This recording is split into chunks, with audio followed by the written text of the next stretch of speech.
Ronaldo, Bale, Ramos, Marcelo, Casemiro, Varane Madrid ছেড়েছে বহু আগেই। টনি ক্রুসও মাদ্রিদের জার্সিতে শেষ ম্যাচ খেলে ফেলল বার্নাব্যুতে।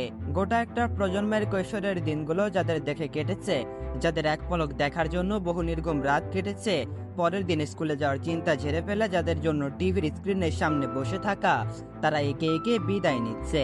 কৈশোরে নাকি সব অনুভূতির তীব্রতা বেড়ে যায়, তাই যাদের এই সময়ে ভালোবেসে ফেলেছি তাদের প্রতি ভালোবাসার টানটা অন্য রকমের। বিচ্ছেদের ব্যথাটাও তাই বেশি অনুভূত হয়।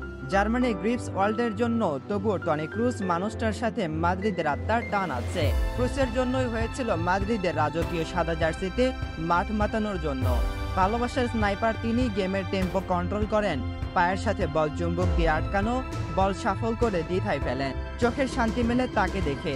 সেই মানুষটা মাদ্রিদ ছাড়ার ঘোষণা দিয়ে দিলেন কিছুদিন আগে হুট করে।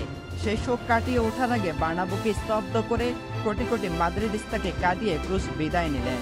শেষ হয়ে গেল কৈশোরের সোনালী অধ্যায়ের আরেকটা অংশ। প্যানার হাতে দাঁড়ানো শিশুটা আমাদের প্রতিচ্ছবি, যে আমাদের মতোই ক্রুসকে চোখ ভরে দেখতে চেয়েছিল শেষবারের মতো। ভালো থাকবেন টনি ক্রুস। এত ভালোবাসা পাওয়ার সৌভাগ্য সবার হয় না।